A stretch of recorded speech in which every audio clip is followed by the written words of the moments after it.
अविलंब लोकमत के मामले। Item number 1 doctor Shivaji Badappa Kalge.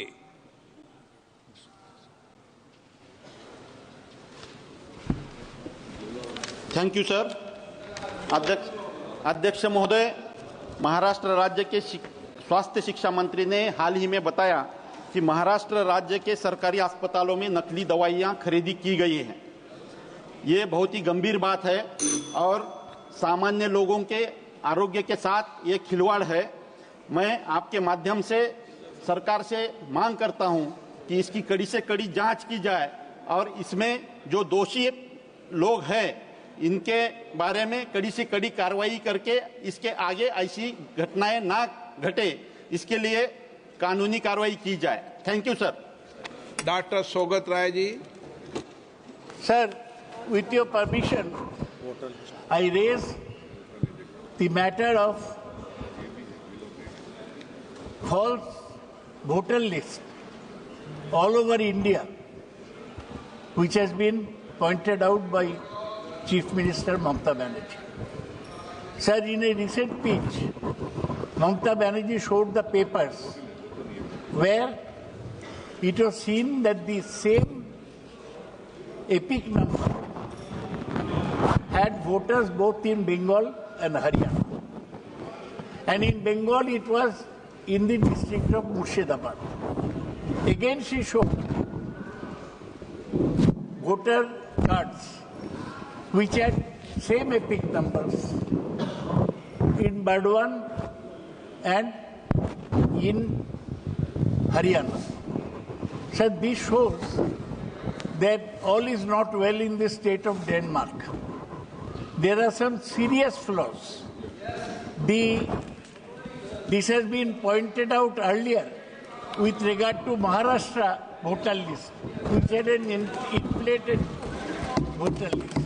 This was pointed out in the list of Haryana. Now they are preparing to jump on Bengal, which is and Assam also, which has an election next year. Sir, I demand, with your permission, sir, that the total voter list should be thoroughly revised and the election commission should answer to the country why such mistakes have occurred in the voter list.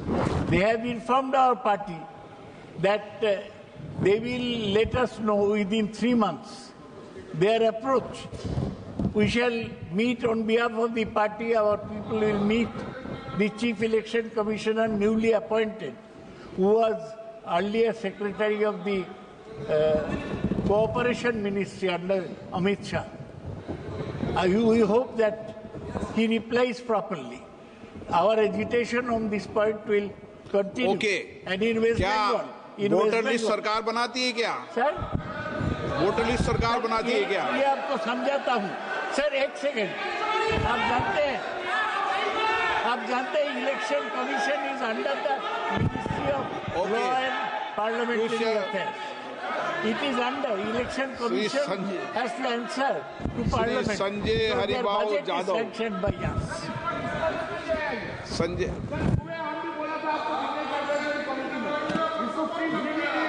Okay. Sanjay Haribabu Jatav.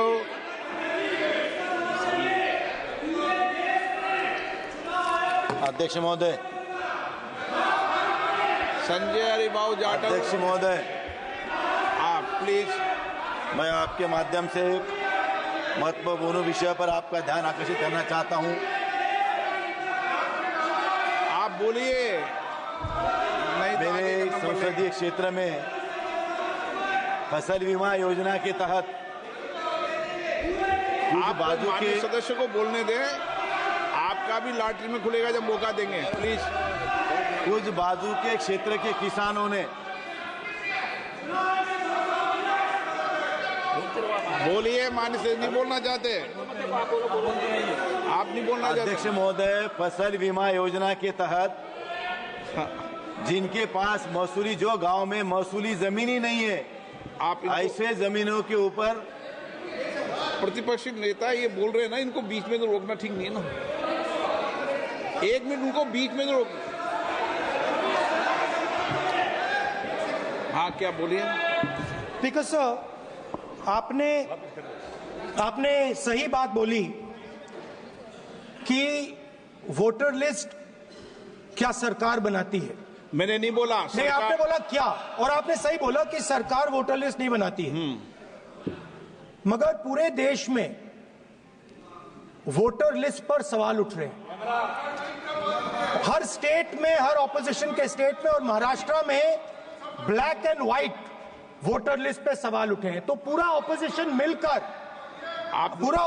मिलकर सिर्फ ये बोलने दीजिए, पूरा opposition सिर्फ मिलकर ये कह रहा है कि वोटर लिस्ट पे यहाँ पे एक डिस्कशन हो जाए। ओके।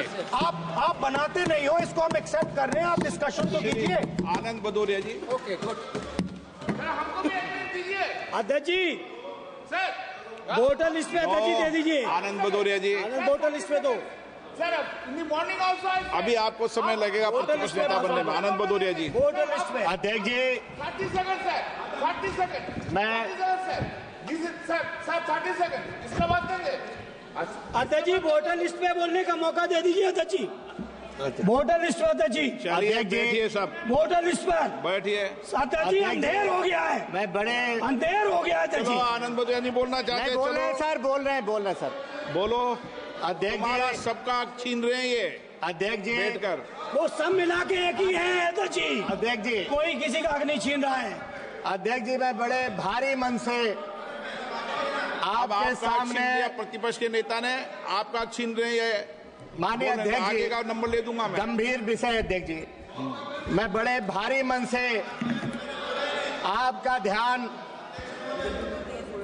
अपने लोकसभा क्षेत्र धौरारा के विधानसभा क्षेत्र मोहाली के एक नौजवान पत्रकार राघवेंद्र वाजपेयी की राष्ट्रीय राजमार्ग 24 हेमपुर स्थित दिन के 3 बजे दिन दहाड़े उस नौजवान पत्रकार की हत्या कर दी जाती है। अध्यक्ष जी, उसके परिवार में 2 बच्चे हैं, पिता भी उसका बीमार रहता है। मैं परिवार से मिला था।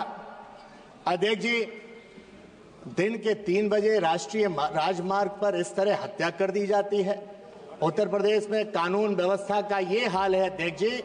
इसी सदन के मैं मांग कर रहा हूं अध्यक्ष जी, एक लाइन आ जाए, फिर मैं मांग कर रहा हूं। ये विषय राज्यों का रहता है, मांग क्या है आपकी? अध्यक्ष जी, इसी सदन के एक सम्मानित सत्ता पक्ष के उत्तर प्रदेश के सांसद के उसी समय फैजाबाद बाराबंकी हाईवे पर उनके परिवार पर हमला किया गया। अध्यक्ष जी, ये मैं इस घटना में आपका मांग क्या है? मेरी मांग ये है अध्यक्ष जी कि उस परिवार को 50 लाख रुपए मुआवजा देने का काम किया जाए, उनकी पत्नी को नौकरी देने का काम किया जाए, और इस संपूर्ण घटना की सीबीआई जांच कराई जाए। अध्यक्ष जी, निर्दोष कोई फंसाया न जाए, और जो 2 भर्तृहरि मेहताब जी।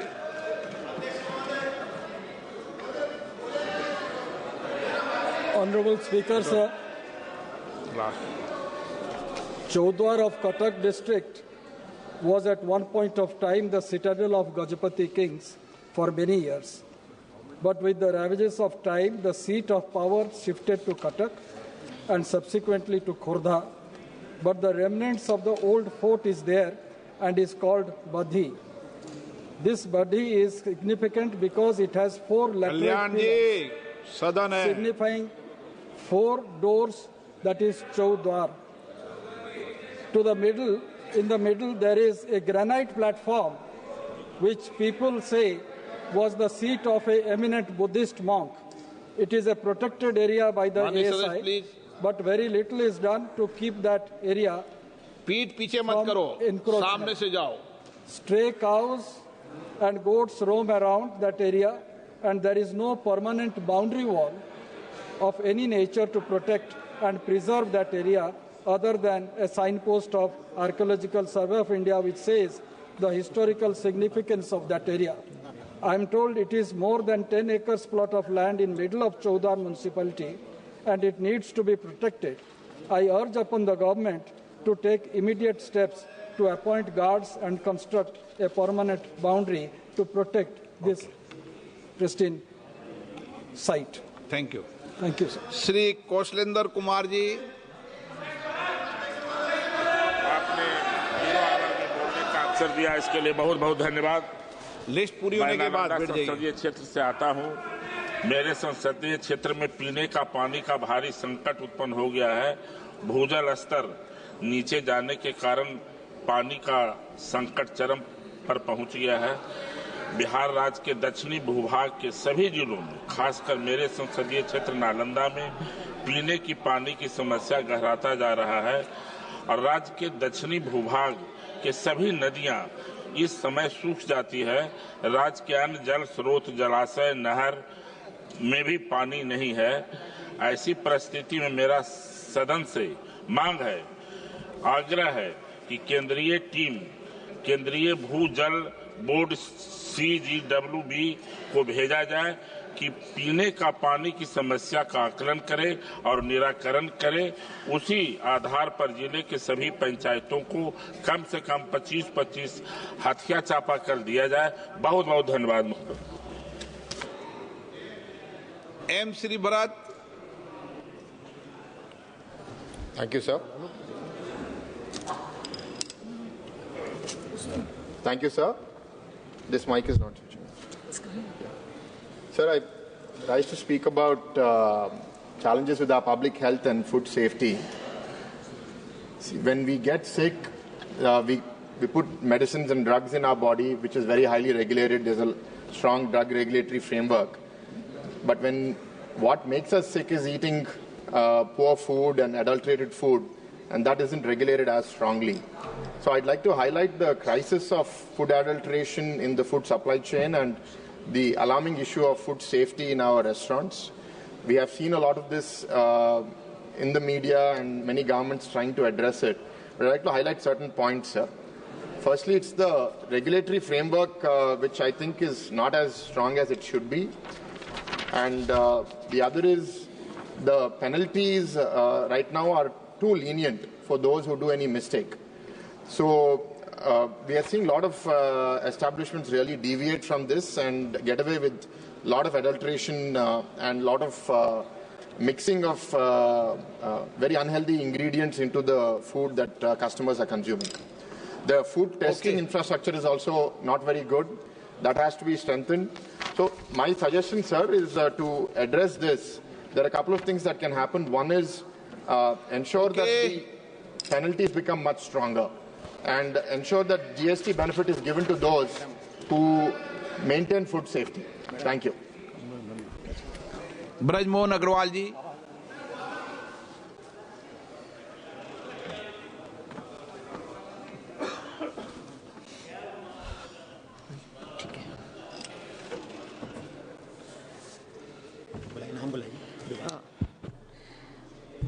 माननीय सदस्य श्री ब्रजमोहन अग्रवाल जी है नहीं क्या? ये है। माननीय सदस्य Shri Vijay Kumar ji.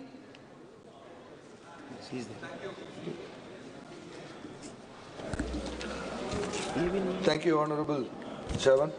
I raise today to present the proposal for the establishment of a greenfield airport at Kanyakumari, a critical infrastructure project that aims to enhance the tourism potential of this region and extension contribute significantly to the economic growth of Tamil Nadu and India. The proposed greenfield airport aims to solve this connectivity challenge by offering direct access to Kanyakumari for travelers. The airport will also create numerous economic opportunities. It is estimated that the project will generate a lot of direct and indirect jobs. Additionally, the regional tourism industry will benefit from the boost in local businesses, including hotels, transport services, and local artisans. The establishment of the airport will not only support tourism, but will catalyze regional economic development, create new trade routes, and bring much-needed investment into Kanyakumari. It will further integrate this beautiful region into global trade and tourism circuits, offering significant economic benefits to local communities and the state. I urge all members of the House to support this visionary Kanyakumari project, which promises to uplift Kanyakumari, create employment and drive sustainable tourism. Thank you, Speaker, sir. I support. Thank you. माननीय सदस्य doctor Shashi Tharoor ji. Thank you very much, Madam Chair. I wish to draw the attention of the Honourable Minister of Health and Family Welfare to the plight of accredited social health activists or ASHA workers, who are the unsung heroes of India's healthcare system. ASHA workers have played an instrumental role in improving maternal and child health, increasing immunization rates, and raising awareness about nutrition and sanitation. Their contributions are especially crucial during the COVID-19 pandemic, when they played a frontline role in the healthcare response. They rushed to a mother in labor at midnight. They walked miles to deliver medicines to the elderly. Despite being overburdened with responsibilities and working 12 to 14 hours a day, Madam Chair, ASHA workers are still classified as volunteers, and they receive meagre honorariums and incentives, which are often delayed, leaving them and their families struggling financially. In Kerala, for instance, ASHA workers only earn 7,000 rupees a month, and the government hasn't paid them for months. ASHA workers have staged nationwide protests over the years, demanding official employee status, payment of arrears, better working conditions, retirement benefits, and access to mental and social security services. For these works, they have protested in my constituency in front of the Secretariat. Their ongoing protests highlight the systemic undervaluation of community health workers in India, and in particular in Kerala. Is it because they are women, Madam Chair, that their labour is taken for granted and not valued? I therefore urge the Minister to take immediate action in coordination with state governments to address the concerns of ASHA workers. This includes increasing their monthly incentives and honorariums, clearing all pending dues, and officially recognising them as formal healthcare workers. Additionally, a social security and retirement benefits framework must be devised for long-serving ASHA workers. As parliamentarians who believe in fairness, justice and dignity for those of us who serve every single day, we must extend not just our sympathy but state support to them. Thank you, Madam Chair. Sir, this is the zero-hour list. As per the zero-hour list, I already given this notice earlier about the agitation which is going last 30 days in Kerala. People from all walks of the state, except some people, are totally joining with them. Why, sir? Why? Why they are joining? Because ASHA workers treated to be actually as the health warriors of this country. UPA government, when UPA was in power, we introduced this system 2005 with a great novelty. Now what is happening to them? They are getting 233 rupees per day. That also, that remuneration also not getting regularly. Now they are agitating into the Secretariat. State government is blaming totally them. State government is totally blaming them. They are criticizing the agitations. They are criticizing the old people. Central government is blaming state government. State is blaming center. Center is blaming state. Sir, who is responsible? There are different pay revisions for remuneration for ASHA workers in different states. Telangana giving maximum. Karnataka giving maximum. Sikkim is also giving. Why not Kerala? That is what the people are asking. Then, after 20 years, these poor ladies of ASHA workers working in the field, when they are retiring, they have to go with an empty hand. Nothing is there. Which job is there, madam? Which job is there without remuneration, without any payment, retiring? That's happening. Therefore, I am suggesting, Health Minister is telling, we have given everything to the state of Kerala. State government is telling, they are not even given, they are lying. ASHA workers to believe whom? Kerala believe who, to whom? This answer we need from the Minister of Health from the center.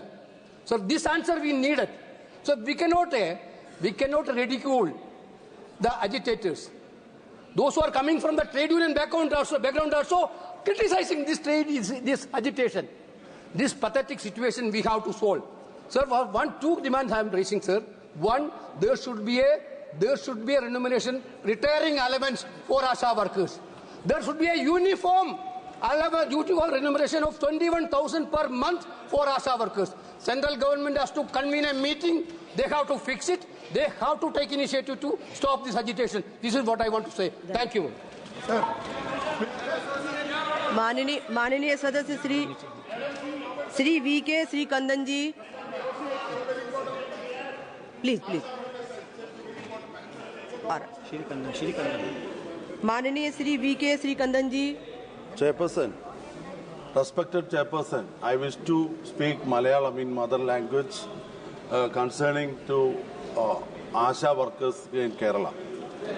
കഴിഞ്ഞ ഒരു മാസക്കാലമായി കേരളത്തിലെ ആശാ വർക്കർമാർ തിരുവനന്തപുരം സെക്രട്ടേറിയറ്റിന് മുമ്പിൽ സത്യാഗ്രഹ സമരം നടത്തുകയാണ്.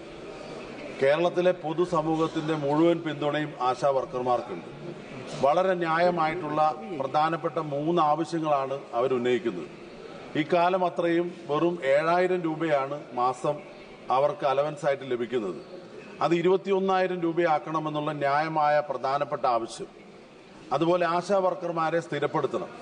3, അവർ retire ചെയ്യുമ്പോൾ വിരമിക്കുമ്പോൾ അവരുടെ retire ആനുകൂല്യം 5 ലക്ഷം രൂപയെങ്കിലും ആക്കണം എന്നുള്ളതാണ്. ഈ ആവശ്യത്തോട് ഇതുവരെയും നാളിതുവരെയും ഒരു ചർച്ച പോലും സംസ്ഥാന സർക്കാർ നടത്താൻ തയ്യാറായിട്ടില്ല. യഥാർത്ഥത്തിൽ ഒരു മാനുഷിക നീതിയല്ല നടപ്പിലാക്കുന്നത്. കോവിഡ് കാലത്ത് പോരാളികളായി അനേകം പേരുടെ ജീവൻ രക്ഷിക്കാൻ വേണ്ടി പ്രവർത്തിച്ചവരാണ് കേരളത്തിലെ ആശാ വർക്കർമാർ. അവർ ആവശ്യപ്പെടുന്ന ന്യായമായ ആവശ്യം ഒരു ചർച്ചയ്ക്ക് പോലും ഗവൺമെന്റ് ഇതുവരെ തയ്യാറായിട്ടില്ല. അവരോട് ചർച്ച ചെയ്ത് അവരുടെ ന്യായമായ ആവശ്യങ്ങൾ അമ്മമാരുടെ, കുട്ടികളുടെ, സ്ത്രീകളുടെയൊക്കെ ശുശ്രൂഷയ്ക്ക് വേണ്ടി, ആരോഗ്യ സംരക്ഷണത്തിനു വേണ്ടി രാവും പകലുമില്ലാതെ അധ്വാനിക്കുന്ന ആശാ വർക്കർമാരുടെ ന്യായമായ സമരത്തിലെ ആവശ്യങ്ങൾ കേന്ദ്ര ഗവൺമെന്റ് ഇടപെട്ടുകൊണ്ട് സംസ്ഥാന സർക്കാരിനെ കൊണ്ട് ഉടൻ അതിന് അടിയന്തരമായ പരിഹാരം ഉണ്ടാക്കണമെന്ന് താങ്കൾ മുഖാന്തരം ഇടപെടണമെന്നും വളരെ വിനയപൂർവ്വം അഭ്യർത്ഥിക്കുന്നു. माननीय सदस्य श्री शशिकांत सेंथिल जी. Speaker, thanks for this opportunity. I would want to bring to the notice of this House the problems created by this government in the name of Digital India. Actually, Digital India is not which is running. What is running is Denial India. In fact, the entire NREGS program is now being completely based on some GPS-based app. Again, all our farm laborers are running in the farm waiting for GPS. The entire scholarship scheme is also being destroyed by making these digital authorizations. Now a new thing has been brought under ICDS, where pregnant mothers are supposed to do facial recognition. Madam, I want to ask through you, how do you expect pregnant mothers to walk all the way through the Anganwadi center to give their facial recognition for household kids? The take-home ration is now made mandatory only by this process. In Tamil Nadu, all the Anganwadi workers are going on a strike. ICDS program is a very important program, and if you make this digital joke everywhere, how do you think the people are going to get any services? This is Denial India. I want to bring the attention of this government to stop this as far as people, laborers, poor people are concerned. They can't have these smart mobiles taking all these facial recognitions. So not only in entire Tamil Nadu, everywhere in India, the Anganwadi workers are going on a strike. They are not able to take these things. Ma'am, they want an OTP. Where do you expect people to go and get OTP? Where do you expect people to do the facial recognition? All this is not necessary, madam. Please don't destroy programs, flagship programs which are running well. NRG is already destroyed. So social welfare schemes already destroyed. Now ICDS scheme. I want to bring through you to the notice of this government. Please stop all this. The manual process was okay. Some amount of inclusion and all is okay, but exclusion is a crime. Exclusion is a crime as far as welfare programs are concerned. Thank you, madam. माननीय सदस्य श्री सौमित्र खान जी. धन्यवाद madam. जैसे आप सबको ज्ञात होगा, आजकल refugee और इलीगल माइग्रेंट्स के बाद में चर्चा हो रहा है. आज 1951 से हमारा देश में इलीगल माइग्रेंट्स आना जाना रहता है. इसमें कांग्रेस सरकार इसमें कभी सोचा नहीं था, इसमें कभी ध्यान नहीं दिया. आज इलीगल माइग्रेंट्स के कारण से नॉर्थ ईस्ट डिस्टर्ब हो रहा है, पश्चिम बंगाल डिस्टर्ब हो रहा है, पूरा देश डिस्टर्ब हो रहा है. 14 जुलाई 2004 में आपका एमओएस होम श्री प्रकाश जायसवाल जी ने कहा था 1 करोड़ 20 लाख बांग्लादेशी इलीगल पूरा भारत में है। आज 50 लाख से ज्यादा वेस्ट बंगाल में इलीगल रोहिंग्या है, मुस्लिमों है, बांग्लादेशी मुस्लिम है। आज जो सबसे बड़ी बात है, देखिए ये जो फॉल्स वोटर का बात कर रहे हैं, मैं बोल रहा हूं पश्चिम बंगाल का बॉर्डर साइड में कैसे हो जाता है 10,000 वोट है एक गांव में, एक पंचायत में, काल एक वोट में 20,000 वोट हो जाता है। पूरा रोहिंग्या और जितने सारे बांग्लादेशी मुस्लिम लेकर के वोट होती है, इसमें मैं ध्यान देना चाहता हूं पश्चिम बंगाल सरकार ने जो बीडीओ ऑफिस, जो बीडीओ आधिकारिक होता है, जो ब्लॉक आधिकारिक होता है, वो ब्लॉक आधिकारिक ने फॉल्स वोटर बनाया था। वो इनलिए बात कर रहे हैं क्योंकि पूरा देश में 24 जुलाई 2023 में UP police anti terror squad ने 74 रोहिंग्या को पकड़ा था। वो बांग्लादेशी है। शहीद अली खान जो अटैक हुआ था वो भी बांग्लादेशी है। वो पश्चिम बांग्ला में वोटर कार्ड बना लिया। पार्क सर्कस में, मेटिया बुरुज में 50,000 में आपका बांग्लादेशियों को दुकान दे के जा रहा है। इसमें ध्यान देना पड़ेगा। आज होम मिनिस्ट्री को मैंने बताना चाहता हूँ, मेरे सबको बताना चाहता हूँ, जितने सारे Paschim Bengal voter side area है, ये वोटर साइड में पूरा के पूरा false voter and false Rohingya and Bangladeshi Muslim के वोटर कार्ड बना रहे हैं और पूरा देश में छा रहा है, पूरा देश को खत्म करेगा। इसमें ध्यान देना चाहिए। आपके माध्यम से होम मिनिस्टर अपियर है, इसमें ध्यान दीजिए। माननीय सदस्य श्री संजय उत्तम राव जी देशमुख जी।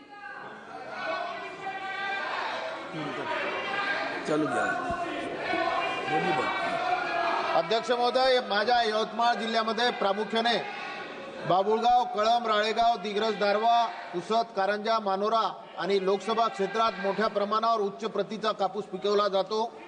अध्यक्ष महोदय, या कापसाचा शोध देखील माझ्या लोकसभा क्षेत्रातील कळंब तालुक्यातील घृष्मत ऋषींनी लावला अशी आख्यायिका आहे, म्हणून या भागाला कापसाची जननी म्हणून संबोधले जाते। अध्यक्ष महोदय, देशात सर्वात लांब धाग्याचा कापूस हा यवतमाळ जिल्ह्यातील केळापूर तालुक्यात पिकवला जातो। हे सर्व असून देखील सुद्धा कापूस बेल्ट असलेल्या या भागात सरकारचा कोणता उद्योग नाही, कोणताही टेक्सटाईल पार्क नाही। यवतमाळ जिल्ह्यामध्ये 90% शेतकरी हा कापूस उत्पादक शेतकरी असून सुद्धा कोणत्याही MIDC मध्ये लहान मोठे कापसावर आधारित उद्योग नाहीत। म्हणून पांढरे सोने पिकवणाऱ्या पश्चिम विदर्भातील शेतकऱ्यांना 21 वर्षात 21,000 शेतकऱ्याच्या आत्महत्येची नोंद झाली आहे। ही आकडेवारी अत्यंत भयानक आहे।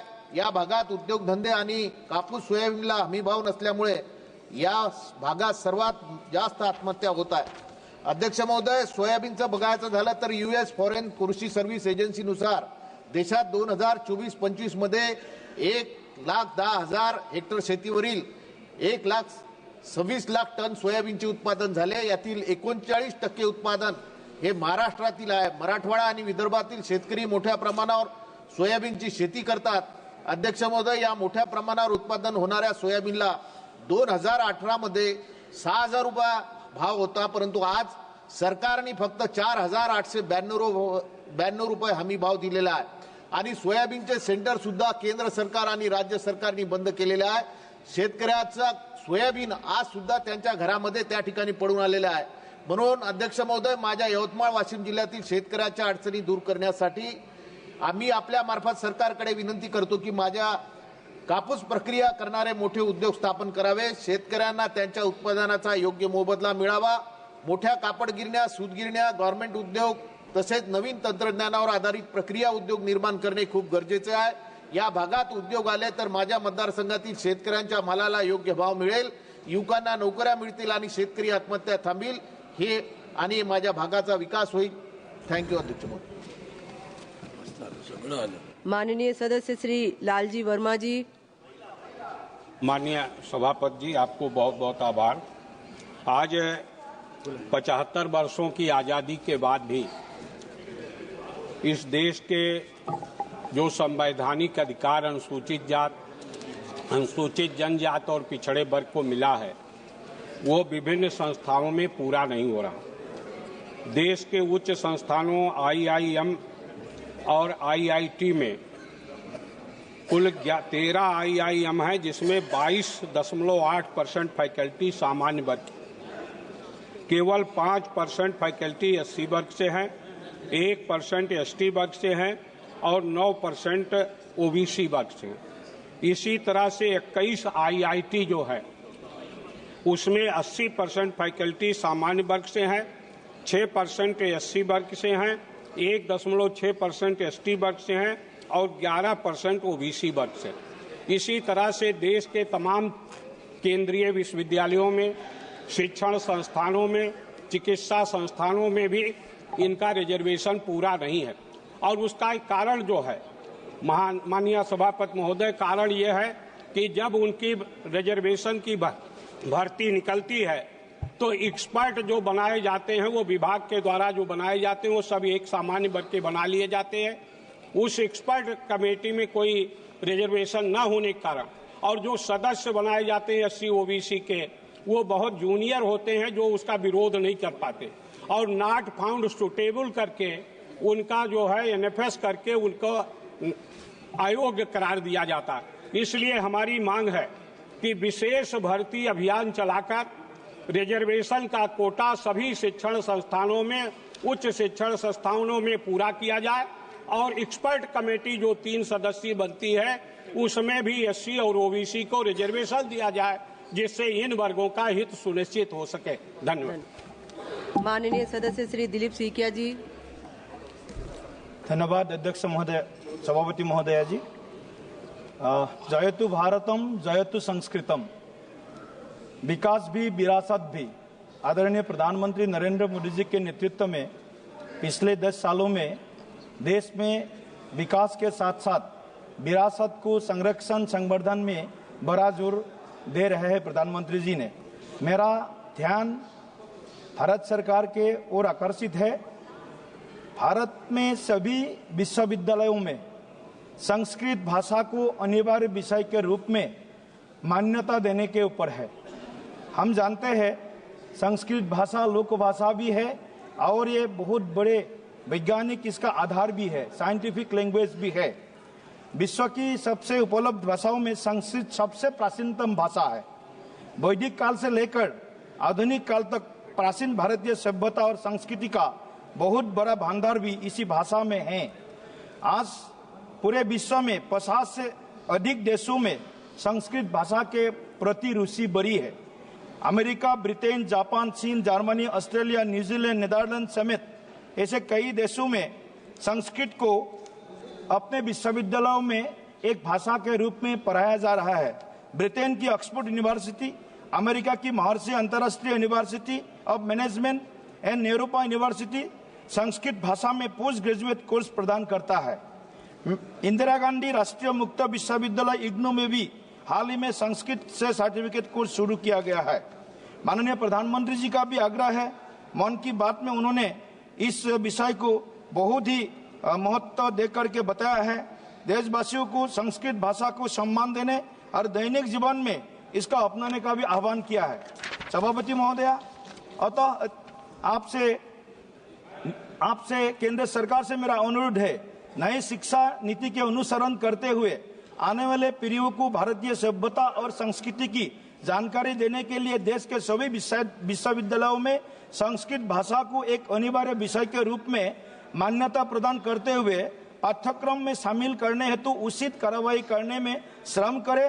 और विशेष करके मेरा दूसरा विषय है, सभी प्रदेश में एक संस्कृत और पुरातन विश्वविद्यालय खोलने का इनका एक विषय सामने लाए। और तीसरा मेरा एक डिमांड है, मेरा क्षेत्र में, मेरा जिला में कुमार भास्कर वर्मा संस्कृत और पुरातन विश्वविद्यालय है, वो स्टेट यूनिवर्सिटी है। इसको केंद्रीय विश्वविद्यालय के रूप में इसको घोषित करने का काम करे। माननीय शिक्षा मंत्री जी आज यहाँ बैठे हुए हैं। मैं माननीय शिक्षा मंत्री जी को विशेष रूप से इस विषय के ऊपर ध्यान आकर्षित करता हूँ। बहुत बहुत धन्यवाद महोदया। नमस्कार। माननीय सदस्य श्री नरेश गणपत जी।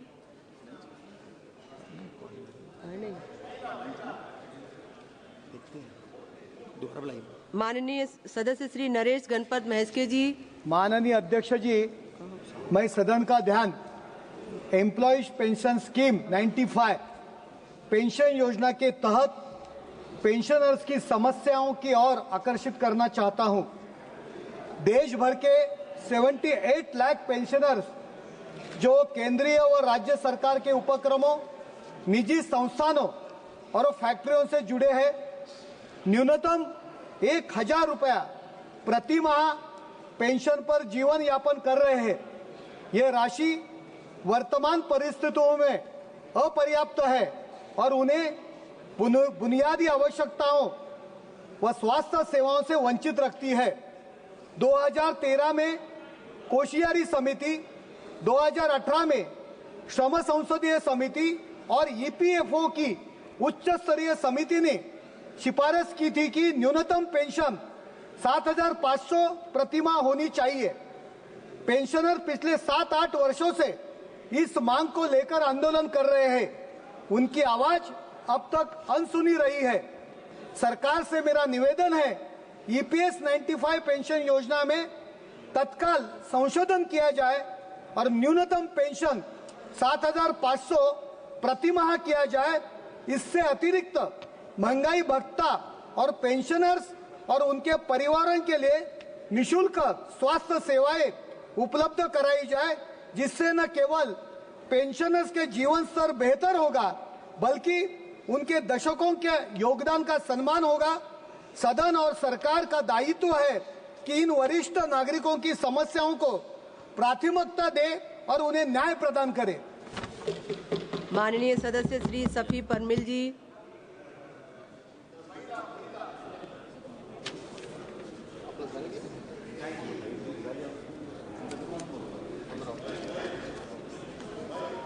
Mike. Thank you, Madam Speaker. Thank you, Madam Speaker, for this opportunity. So we are talking about accredited social health activists, Sir ASHA workers, Madam. The word ASHA resounds with the hope in Malayalam, Tamil, Hindi, and many other languages. But for the ASHA workers themselves, their conditions are becoming hopeless day by day, hour by hour. So they are on the streets in front of the Secretariat of Trivandrum for last 30 days. They started their protest on February 10th, and this is March 10th. They are still exposed to the sun. They are still exposed to the rain. Day and night they are protesting for their minimum wages, their social security benefits, their retirement benefits. Sir, no government is addressing their issues. Both the central and state. आपका विषय ये नहीं है। I have given the letter, ma'am. जी। मुद्दा तो एक ही है। We have given the letter. Sir, they are still exposed to the sun and the rain, the day and night. It's a dust and heat. There is not even a shade in front of them, above them, to protect them. Sir, no government is taking responsibility of these people and their demand. Both governments are in heated arguments about on whom to involve. Sir, while they are arguing, while they are debating, we, the people of Kerala and the representatives of them, we are kindly requesting, urging the central government to take actions to ensure that they get their minimum wages at least. They get their dues, sir. They must be protected, sir. They must be given their dignity. So we know that, as KCG rightly mentioned, 233 rupees for a day, who have to work 12 to 14 hours, not allowed to do any other work. They have to take care of the maternal health care. They have to take care of the child health. They have to take care of the immunization. They have to take care of the disease surveillance. They have to take care of the palliative care and what not, sir. Still, they are continuing to be underpaid and overburdened. We term them as health activities, accredited social health activists, and we treat them as underpaid and overburdened activists. This cannot continue like this, ma'am. The government must take an important and urgent stand on this particular issue. We cannot see them toiling hard for their minimum wages, ma'am. COVID-19 period was someone who were not ready to even visit, even when the relatives were not ready to visit our homes. These people came to us. They protected us. They served us. They are treated as health professionals. But what in return, what are we giving in return, ma'am? This is not an injustice what they are asking for. They are not asking for a millionaire benefit. They are asking for their minimum wages, ma'am. So I urge the central government to listen to them. I urge the state government to listen to them, have a sitting with them, address their issue, address their concern, and let it be solved, ma'am, because they are very, very important for our primary health care. Yes, good one. माननीय सदस्य श्री संजय हरिभाऊ जी। अध्यक्ष महोदय, धन्यवाद। मैं एक महत्वपूर्ण विषय पर आपका ध्यान आकर्षित करना चाहता हूं। अध्यक्ष महोदय, मेरे संसदीय क्षेत्र में कुछ लोगों ने बोगस किसान दिखाकर 11,221 लोगों ने फसल बीमा योजना का लाभ उठाया है, जो कि वो लोग मेरे क्षेत्र के है ही नहीं। उसके अलावा वहाँ क्षेत्र ही नहीं है। ऐसे कुछ गांव है जो तालुका प्लेस है 4, उसमें है एक जिंतूर है, पालम है, गंगाखेड़ है और सोनपेट है। ये 4 गांव के किसानों के नाम पे कुछ बनिया लोगों ने, कुछ चोर लोगों ने बोगस 65 करोड़ रुपए की लागत सरकार की उठाई है। मैं आपके माध्यम से सरकार का ध्यान आकर्षित करना चाहता हूं कि किसानों के नाम के ऊपर कुछ लोग अगर सरकार के तिजोरी पे डाका डालते हैं तो ऐसे लोगों के ऊपर सख्त से सख्त कार्रवाई हो और उनके ऊपर पोर्टल के नाम से ऑनलाइन जो भी किन्होंने किया है वो उसकी पूरी तहकीक। ये खाली मेरे संसदीय क्षेत्र का सवाल नहीं है, ऐसे पूरे भारतवर्ष में कितने गांव में, कितने जिलाओं में, कितने संसदीय क्षेत्रों में हुआ है, इसकी भी तहकीकात पूरी तरीके से हो और ये किसानों के नाम पे जो लोग चोरियां कर रहे हैं उनके ऊपर सख्त से सख्त कार्रवाई हो। मैं इसी मांग करता हूं। धन्यवाद। माननीय सदस्य Shri Kalyan Banerjee ji. Thank you madam. माननीय सदस्यों से आग्रह करूंगी 1 मिनट में अपनी बात को रखने का प्रयास करें। मैडम प्लीज बैठिए, प्लीज बैठिए। अरे allow me to speak. बोलिए। I will speak. Please. The facts. Sir, madam, the faulty voter list is a serious concern in the country itself. Our Chief Minister first flagged the issue of numerous instances of duplicate voters card. Explanation given by the Election Commission is clearly breach of Rule 20 of the Election Conduct Rules itself. Sir, madam, this has been done. These things has come for last few years. Earlier it was not there. Thereby the increasing the vote from Bengal, voters are coming from Gujarat, Haryana. This is not tolerable. Therefore, Election Commission all the time says that transparent election they have done, fair election has been done.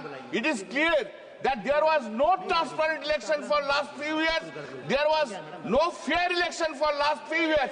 Not at all. Election Commission has not done proper act and appropriate proceedings should be drawn against the Election Commission for that reason.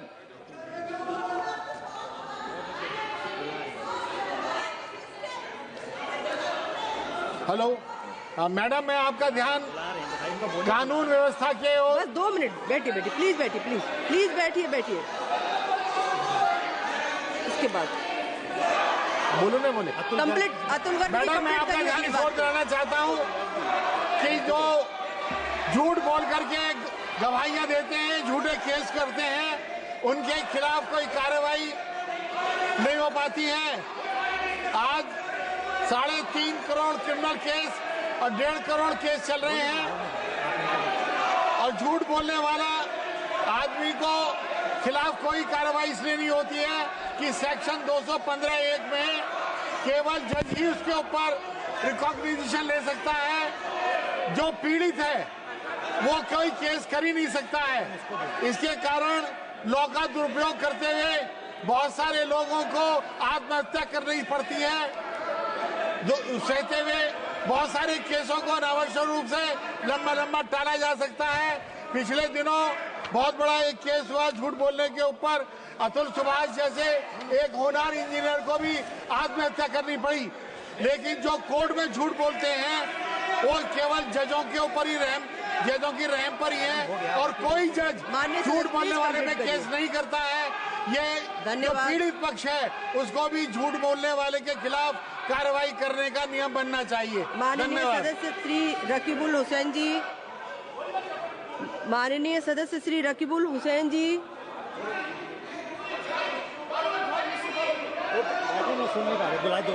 माननीय सदस्य श्री रकीबुल हुसैन जी।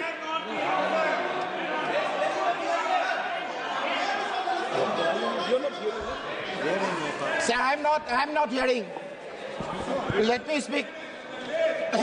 Let me speak. Thank you, madam. I rise to draw your attention to the fact that I am member of parliament representing Dhubri SPC of Assam. I was attacked. Madam, I was attacked by the miscreants and goons on 20 February. I repeat, Madam, I was attacked by the miscreants and goons of 20 February 2025. My son, my 2 members of security personnel was also attacked. While I was going to attend a meeting at Gunamari village of Rupoihat, the miscreants and goons attacked me with an intention to kill me, Madam. They attacked my son and my security personnel and tried to snatch their weapons. The local people somehow saved me from the clutches of the miscreant goons. I was attacked earlier also, Madam, on several times, and my residents were also attacked by miscreants and goons patronized by the ruling party of Assam. Patronized to the ruling party of Assam. It may be mentioned that I called the officer in charge of Rupoihat police station on several times for adequate security arrangement, but he willfully and deliberately misguided me, paving the way for miscreants and goons for brutal attack. I also called the superintendent of police of Nagaon at 1:47 p.m. requested him for my adequate security. My tour program was also duly. माननीय सदस्य T Sumathi ji. Sumathi, thank you. Thank you very much, madam. I rise here. Camera start. Wait. Thank you very much, madam. The house in order. Madam, please get the house in order, ma'am. Please get the house in order. Madam, thank you very much. I rise here to bring attention to the matter of this honorable house, a matter of very grave concern. Our Honorable Union Education Minister has misled the House regarding PM Shri scheme. Madam, we have never agreed, our party leader as well as the member of the delegations, members of the parliament, as well as the school education minister, when they have met the honorable minister, they have never agreed, and our chief minister, Mr. M.K. Stalin, had categorically stated that we would never sign the NEP, and this is pressurizing the state government. Madam, I want you to, the union government to remember that the education is still in the concurrent list, and this is a death knell on the federal structure, and they are trying to pressurize, and this is just playing with the life of the school education of the school children, madam, denying the funds to hundreds and thousands of the school children, and then you are professing that you are working towards the upliftment of the education of it is a farce, madam. Tamil Nadu will never yield to this, and this misleading of the House with the false information. You are our protector, madam. You have to just do justice for us, madam. And then our chief minister again categorically insists that we won't accept NEP and the 3-language formula, and we will stand up to our federal rights, saying that we won't budget and we will fight for the educational rights of our people. And even if you were willing to give 10,000 crores, we won't accept it on the betting of the PM Shri or whatever it is. We will take care, but I would like to insist through you, madam, and appeal to the union government that let them not put this death knell or any Damocles sword hanging over the federal structure of the Indian democracy, madam. Thank you. No. माननीय सदस्य श्री दर्शन सिंह चौधरी जी। धन्यवाद अध्यक्ष महोदय जी। मैं आपके माध्यम से सदन को अवगत कराना चाहता हूं कि मेरे लोकसभा क्षेत्र में 4 लेन रोड की बहुत आवश्यकता है। उसमें हमारे टिमरनी से जो 4 लेन गया है, टिमरनी से सिवनी मालवा, नर्मदापुरम, माखन नगर, सुहागपुर, पिपरिया, गाडरवारा, करेली तक ये 4 लेन ले जाने से लगभग मेरे क्षेत्र की 21 लाख जनसंख्या को प्रत्यक्ष फायदा होगा। और चूंकि पूरे 4 लेन बनने से हमारे जो उद्योगों को बढ़ावा मिलेगा। हमारे यहाँ खेती का स्ट्रक्चर बहुत बड़ा है, नमनमैया का इलाका है, और इसलिए मेरा निवेदन है कि इस 4 लेन से हमारे नर्मदापुरम और नरसिंहपुर क्षेत्र की पूरी समृद्धि छिपी हुई है और आवागमन का हमारा बहुत सुविधाजनक हो जाएगा। इसलिए निवेदन है ये 4 लेन देकर हमारे क्षेत्र को अनुकूलित करेंगे। धन्यवाद अध्यक्ष महोदय जी, बहुत बहुत धन्यवाद। धन्यवाद सभापति महोदया। डीएमके पार्टी केवल भावना भड़काने का काम कर रही है सभापति महोदया। मैं आपको बताऊं कि तमिल सबसे पुरानी भाषा है, लेकिन संस्कृत उससे भी ज्यादा पुरानी भाषा है। और पूरे देश भर में किसी भी मंदिर में चले जाइए, तमिल के मंदिर में चले जाइए, तेलुगु के मंदिर में चले जाइए, कन्नड़ के मंदिर में चले जाइए, सभी जगह संस्कृत में ही पूजा होता है। चुनाव हारने के डर से ये न्यू एजुकेशन पॉलिसी का विरोध कर रहे हैं, चुनाव हारने के डर से ये डिलिमिटेशन का विरोध कर रहे हैं। 1973 में कांग्रेस ने मध्य प्रदेश में सीटें बढ़ाई, वेस्ट बंगाल में सीटें बढ़ाई, लेकिन उसने तमिलनाडु में सीट नहीं बढ़ाई। इसके बावजूद भी डीएमके कांग्रेस के साथ सरकार चला रही है, उसके बावजूद भी डीएमके न्यू एजुकेशन पॉलिसी का विरोध कर रही है। वो तमिल का विरोध कर रही है, तेलुगु का विरोध कर रही है, मैथिली का विरोध कर रही है, संथाली का विरोध कर रही है, कन्नड़ का विरोध कर रही है। ये देश के ताने बाने को तोड़ना चाहती है, अंग्रेजों के अंग्रेजी को लागू करना चाहती है, और केवल चुनाव जीतने के लिए भावना भड़काकर ये लोग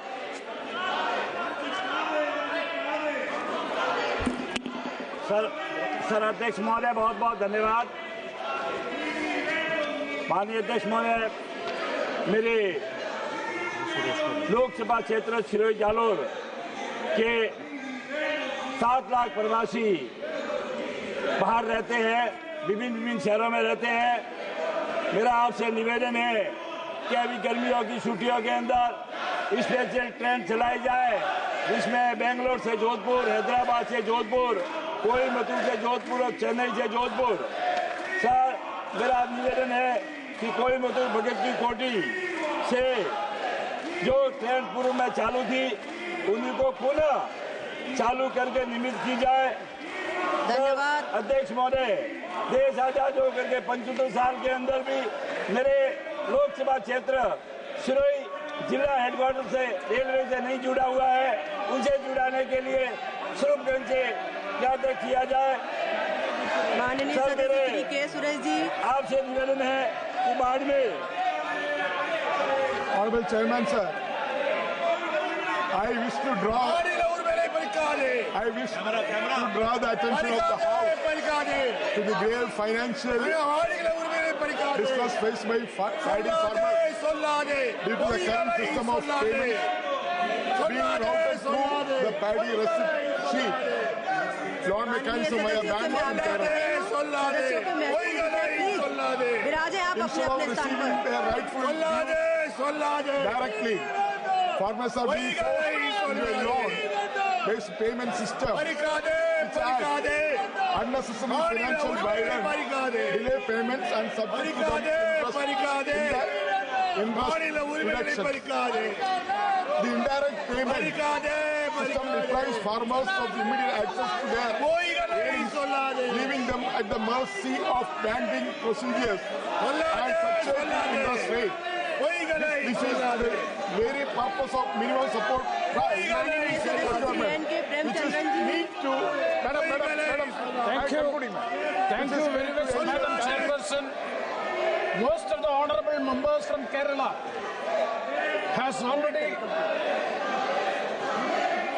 By the paddy farmers, I urge the central government to immediately instruct the Kerala state government to implement direct payment system, ensuring the funds reach farmers' account without immediate or loan reduction. Such a step essential to safeguard farmers from financial exploitation, ensure transparency and uphold their right to timely remuneration of their hard work. I request the Union government to urgent intervention in this matter. Thank you, ma'am. Thank you very much, Madam Chairperson, for affording me this opportunity to raise the matter of serious concern. Almost 5 members from Kerala, members of parliament, has already raised the issue regarding the ASHA workers. Madam Chairperson, ASHA workers are on indefinite strike in the state of Kerala. For the last 30 days, they are on strike. It is very unfortunate to say that there is a blame game is going on between the central government and the state government. State government is saying that they are not getting the due share from the government of India. And the government of India, to a question, to an answer to the question to me, has categorically, categorically stated that the amount under NHM has already been issued. So I request the honorable government and the minister. Madam Chairperson,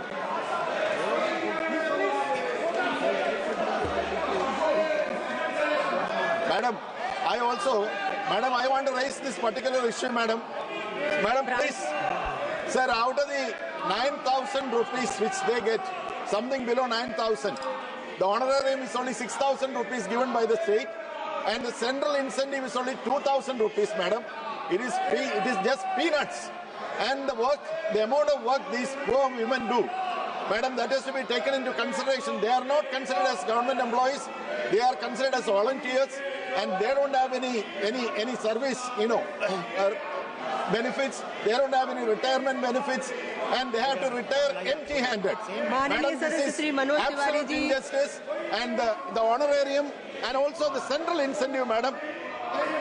धन्यवाद सभापति में मैं आपको धन्यवाद देता हूं। दिल्ली राष्ट्रीय राजधानी क्षेत्र है, दिल्ली को मिनी इंडिया कहते हैं। मैं दिल्ली को धन्यवाद भी देना चाहता हूं। दिल्ली में अभी जो 27 साल बाद बीजेपी की सरकार बनी है, नरेंद्र मोदी जी को मौका मिला है, इसके लिए पूरे दिल्ली का धन्यवाद है। दिल्ली में पूर्वांचल के लोग लगभग 45% रहते हैं सभापति मैम, और इनका बहुत बड़ा योगदान है दिल्ली के विकास में। सबकी मांग है, जिसको आज मैं रख रहा हूं, कि दिल्ली में एक पूर्वांचल भवन बने। दिल्ली में रहने वाले मैथिली समाज, भोजपुरी समाज, अवधी समाज, मगही समाज, संथाली, नागपुरी, छोटा नागपुरी, अंगिका, बज्जिका, ये सब समाज के लोग, इनकी इच्छा है कि एक पूर्वांचल भवन बने। दिल्ली में लैंड केंद्र के पास है, इसलिए मेरी प्रार्थना है कि हमारी यूडी मिनिस्ट्री एक पूर्वांचल भवन की व्यवस्था करे। इसके लिए हम सब बड़े आभारी रहेंगे। सभा की कार्यवाही 2 बजे तक के लिए स्थगित की जाती है।